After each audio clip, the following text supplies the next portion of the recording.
Welcome to my YouTube channel Arya and Aditya classes.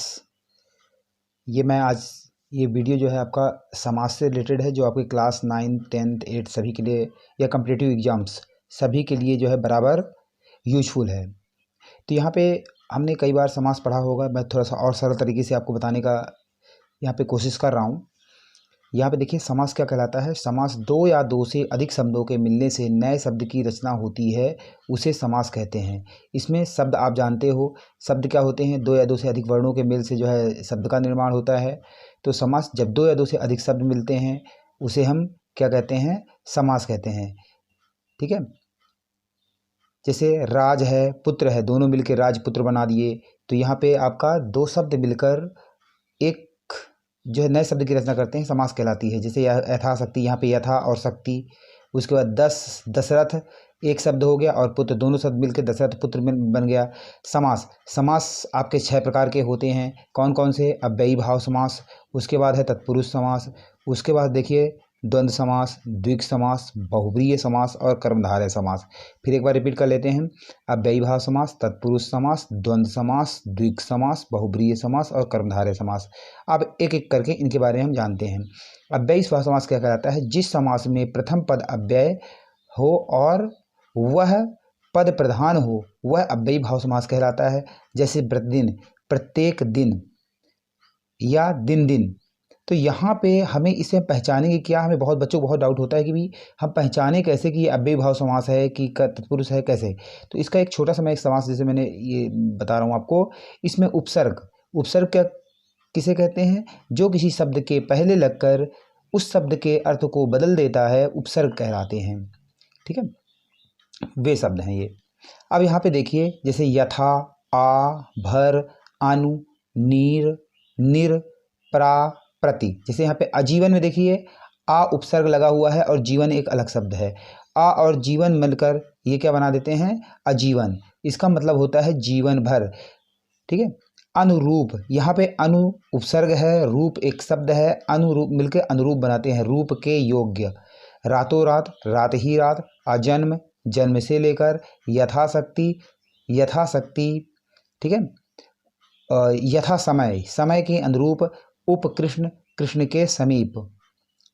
तो यहाँ पे आपको देखना है, इन सब में देखिए इसमें यथा आया हुआ है, इसमें उप आया हुआ है, आ आया हुआ है, आ आया हुआ है। तो इससे आप इन स्वर्गों से आप पता कर सकते हैं कि ये कौन सा समास है, ये अव्ययी भाव समास है बच्चों। इसके बाद हम चलते हैं तत्पुरुष समास में। तत्पुरुष समास में इसमें दूसरा पद प्रधान, इसमें देखिए राजपुत्र में ये प्रथम पद, दूसरा पद है, पुत्र दूसरा पद है। तो यहाँ पे दूसरा पद प्रधान होता है और दोनों पदों के बीच में विभक्ति चिन्ह का लोप होता है, मतलब विभक्ति चिन्ह नहीं होती है। विभक्ति को हम कारक चिन्ह भी बोलते हैं। जैसे आपने कर्ता ने कर्म को करण से, इस तरह का पढ़ा होगा आपने। तो देखिए राजपुत्र, जब हम इसका विग्रह करते हैं तो ये क्या कहलाता है? राजा का पुत्र। लेकिन जब इसको हम संधि ये देखिए इस तरह बनाते हैं, हम जैसे समास लिखते हैं इसका, तो इसमें विभक्ति नहीं आएगा, राजा का पुत्र नहीं लिखते, राजपुत्र लिखते हैं। नेत्रहीन मतलब नेत्रों से हीन, तो से जो आपका ये विभक्ति है इसका लोप हो जाता है। तो आपको विग्रह करेंगे तभी आपको ये समास पता चलेंगे। तो आपको विग्रह करना थोड़ा सा आना चाहिए। उसके बाद देखिए भयहीन, भयहीन भय से डरा हुआ, तो यहाँ पे से शब्द से जो है इसका लोप हो जाएगा इस व्यक्ति का।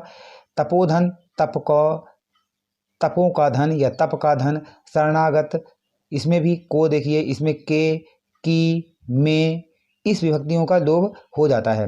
उसके बाद तीसरा समास देखिए द्वंद्व समास है। द्वंद्व समास क्या कहते हैं? इसमें प्रथम तथा दूसरा पद दोनों प्रधान होते हैं, दोनों की अपनी अपनी एक महत्वता होती है।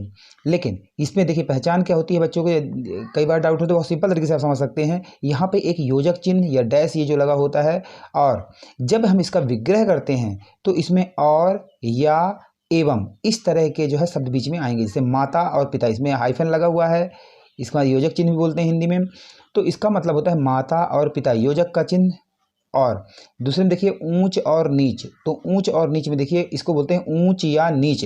यहाँ पे देखिए या शब्द आया हुआ है, तो मैंने बोला और, या, एवं। तो इस तरह के यदि हम इनका विग्रह करते हैं तो इस तरह के शब्द यदि आते हैं तो इससे हमें पता चल जाता है कि ये द्वंद्व समास है। भाई बहन, एक तो हाइफन से आपको पता ही चल जाएगा। रात और दिन, यहाँ पे और शब्द आ रहा है देखिए विग्रह करने पर। राजा रानी, राजा और रानी, लाभ और हानि, नर और नारी, तो इससे आपको पता चलेगा द्वंद्व समास है। उसके बाद बच्चों हम देखते हैं द्विक समास। द्विक समास में क्या होता है? द्विक समास का प्रथम पद संख्यावाचक होता है, दूसरा पद प्रधान होता है। तो प्रथम पद जैसे सप्त और द्वीप, तो सप्त प्लस दीप, तो सप्त क्या है? संख्यावाचक है, दूसरा पद क्या है? द्वीप प्रधान होता है।